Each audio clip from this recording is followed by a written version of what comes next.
ले चलते हैं।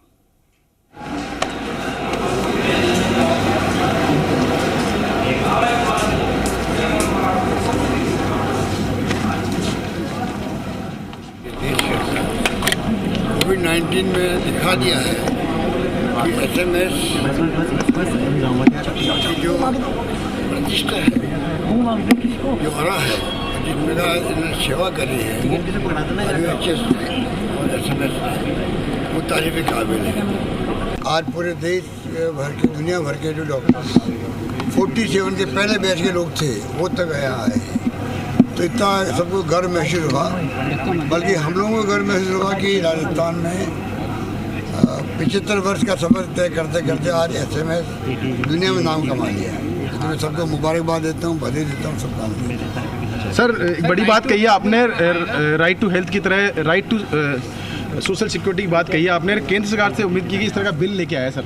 देखिए, लाना चाहिए प्रधानमंत्री जी को right to social security. Hindustan के हर नागरिक को सोशल सिक्योरिटी मिलनी चाहिए, ज़िंदगी आराम से बसर कर सके अंतिम सांस तक आदमी। ये मैंने प्रधानमंत्री को पत्र भी लिखा है। बार बार मैं अपील कर रहा हूँ कि right to social security act लाए पार्लियामेंट के अंदर, जैसे डॉक्टर मनमोहन सिंह जी ने और सोनिया गांधी जी लेके आई थी उस ज़माने के अंदर। RTI लेके आई, माँ नरेगा लेके आए, फूड सिक्योरिटी एक्ट लेके आए, एक के बाद एक कानून बनाए, उसका लाभ पूरे देशवासियों को मिल रहा है आज। उसी ढंग से एक कानून बनना चाहिए, सोशल सिक्योरिटी एक्ट का बनना चाहिए। सर आपने अभी तो ऐसा भी चल रही है। सर, आपने एक बात बहुत अच्छी कही कि बेसिकली अधिकांश प्राइवेट अस्पताल के रूप में काम करते हैं। ये जो है ना, ये शिक्षा और स्वास्थ्य आम लोग समझते नहीं हैं, चल रहा मामला, परंतु ये कोई कॉमर्शियल काम नहीं है। ये कॉमर्शियल काम नहीं है, ये सेवा के काम है संविधान के अंतर्गत भी। इसीलिए सोसाइटी और ट्रस्ट बना के काम करते हैं। अच्छी बात है, कई लोग अच्छा काम करते हैं। कई प्रबंधकों का तो कोई मिसाल ही नहीं है।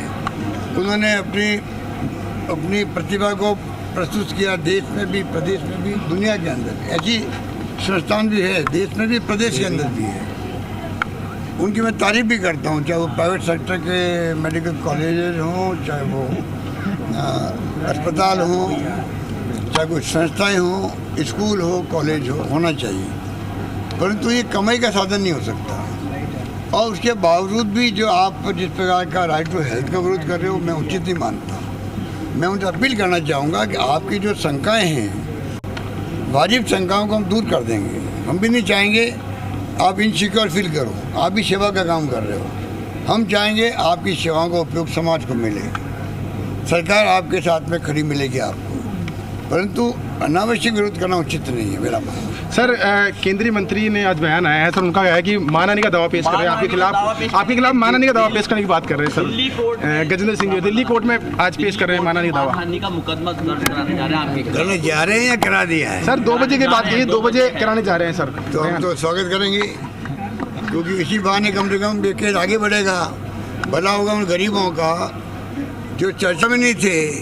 अब कम से कम 2 लाख लोग या 1.5 लाख लोग जो भी हैं, उनका पैसा डूब गया है। किसी का 1 करोड़ के 50 लाख 25 लाख डूब गया है। वो पैसा कहाँ गया है? इथियोपिया में गया है, यहाँ पे गबन हुआ है। कई लोग जेल में बैठे हुए, उनके खुद के लोग जेल में बैठे हुए हैं।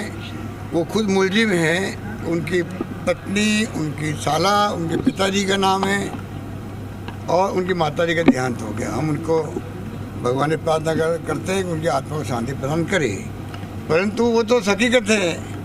ये आज तक जबान नहीं खोली इन्होंने। आज ये केंद्रीय मंत्री बने हैं, इनको शर्म आनी चाहिए थी कि मैं मंत्री बनने के बाद में मेरी जिम्मेदारी बढ़ जाती है तो मैं आगे बढ़ कर के सबको बुलाऊं, बातचीत करूं, मजबूरी बताऊं खुद की अगर कोई है तो। या संजीवनी के जो लोग जेलों में बैठे हुए हैं, उनकी प्रॉपर्टी जो है उनके लिए सहयोग करते। ईडी ही सिर्फ जब्त कर सकती प्रॉपर्टी को, एसओजी नहीं कर सकती है। वरना हम अभी तक जब्त कर लेते प्रॉपर्टियों को, बेच करके कुछ पैसा चुका दे, पूरा पैसा नहीं मिलता। वो कहते थे अब तो हमें आंखों में आंसू आ गए हम सबके, जब वो आए जोधपुर में और जिस प्रकार जयपुर में आए थे बूढ़े बूढ़े लोग, बुजुर्ग महिलाएं, कोई सोच नहीं सकता उनकी सारी कमाई इकट्ठी की हुई, बेटियों की शादी करनी गई, लोग क्या क्या किससे बताएं। वो सब लोग बेचारे रो रहे थे। इनको उनके आंसुओं पे भी शर्म नहीं आती, इनको दया भी नहीं आती। इनको चाहिए वो तो करे, मानाने के अच्छा लगेगा, इसी माने के आगे बढ़ेगा तो गरीबों का इशू नेशनल लेवल बनेगा। मैं चाहता हूँ प्रधानमंत्री जी तक बात जाए, अमित शाह जी तक बात जाए। अमित शाह जी खुद कोऑपरेटिव मिनिस्टर है, उनके अंडर में आती है सोसाइटी हैं। ये मल्टी स्टेट कोऑपरेटिव सोसाइटी हैं ये, जो ये गबले किए इन्होंने। स्टेट की होती तो हम उस ढंग से निपटते इनसे। ये निपटने का काम केंद्र सरकार का है। 5 बार हम लिख चुके ईडी वालों को, भाई आप कम से कम हमें सब इन्फॉर्मेशन दो, इस केस को ले क्यों नहीं रहे वो लोग। छापे डाले हिंदुस्तान भर में ईडी वाले। ये छापे का केस तो परफेक्ट है। आप केंद्रीय मंत्री ये कैसे रह सकता है। मुझे अफसोस इस बात का है कि प्रधानमंत्री जी या गृह मंत्री नॉलेज में नहीं आया क्या ये इतना बड़ा घपला। ऐसे घपलेबाज को आप कैसे रखते हो आप अपने केंद्रीय मंत्रिमंडल में। ये सवाल है बहुत बड़ा, ये बहुत बड़ा सवाल है।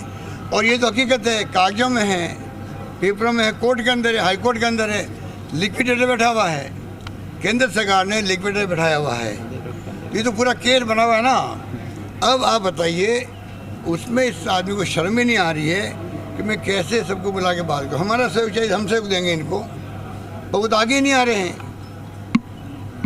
अगर वो चाहें तो हमारी सरकार उनको सहयोग कर सकती है। अगर वो चाहते हैं कुछ किस प्रकार से हम सब मिलके उनका चुकारा करें, मुझे इसमें कोई राजनीति नहीं करनी। हकीकत तो बताना पड़ेगा, हमारा फ़र्ज़ है।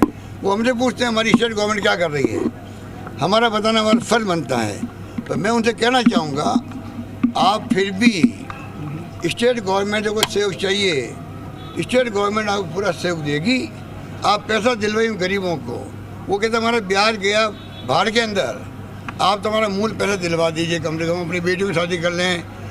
एक आदमी बूढ़े आदमी है, 5 उसे स्टंट लगने हैं, उसे जिद पकड़ रखी है बेटे के साथ। बेटा क्या मैं करवा दूंगा, आपका स्टंट लगवा दूंगा। वो क्या नहीं, मुझे वो पैसा वापस मिलेगा, उसी पैसे से मैं स्टंट लगाऊंगा। ऐसे ऐसे किस्से कहानी हैं। तो अच्छा है, मैं तो स्वागत करूंगा अगर वो मेरे खिलाफ केस करते हैं। इसी बहाने उन गरीबों का भला होता हो तो मुझे अच्छा लगेगा। सर, एक तरफ जहाँ पर प्रोविजन किया है अभी रिसेंटली कोऑपरेटिव डिपार्टमेंट ने कि जो कोऑपरेटिव सोसाइटीज़ में फ्रॉड होता है उसके मामले सभी अब डिस्ट्रिक्ट कोर्ट्स में, उन कोर्ट्स में जाएंगे ताकि उन लोगों को न्याय मिल सके, कोर्ट्स के जरिए न्याय मिल सके। फर्स्ट टाइम ये प्रोविजन राज्य सरकार के द्वारा सहकारिता विभाग ने भी रिसेंटली दिखवा देंगे, उसको भी दिखवा देंगे। जो भी हो सकता होगा, खाली संजीवनी की बात नहीं है। आदर घोटाला है सिरोही का, बड़ा घोटाला वो भी है। जितने घोटालेबाज हैं इन सब के खिलाफ कार्रवाई होनी चाहिए, मेरा मानना है। सर, भाजपा का आज शक्ति प्रदर्शन है, 2 जगह में शक्ति प्रदर्शन है। किस तरह देखते हैं शक्ति प्रदर्शन को? एक तरफ जन्मदिन मनाया जा रहा है, दूसरी तरफ युवा मोर्चा का। किस तरह देखते हैं भाजपा के स्टेट भाजपा वालों की तो बात छोड़ो, इनके आपस में जो प्यार मोहब्बत है वो उनको सलामत हो, उनको वो उनके ऊपर है। हम उसमें पंचायती नहीं करना चाहते हैं, उनके घर का मामला है, इसलिए उस पर मेरा कोई कमेंट नहीं है।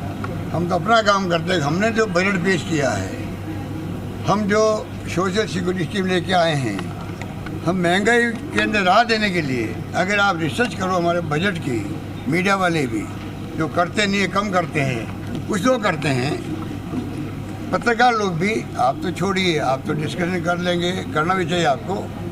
पत्रकारों को चाहिए रिसर्च करें कि महंगाई के ज़माने के अंदर हमने जो इस बार बजट पेश किया, पिछला बजट भी पेश किया, उसका मर्म ये है कि महंगाई की मार हर परिवार पे कम कैसे हो, किसी पे ज़्यादा किसी पे कम हो रही है। और आप देखेंगे जो हमारे फैसले लागू होंगे बजट पास होते ही, 1 अप्रैल से ही जब महीना लगेगा आपको 500 रुपये में सिलेंडर, तब मालूम लोगों को एहसास होगा गरीबों को। इससे कहते हैं महंगाई कम करने का प्रयास करना, ये मैं कह सकता हूँ। पेपर लीक के प्रकरणों पे नकेल नहीं कर पाए।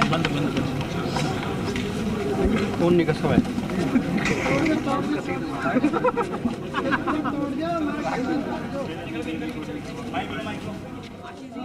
हाँ, जाऊँगा।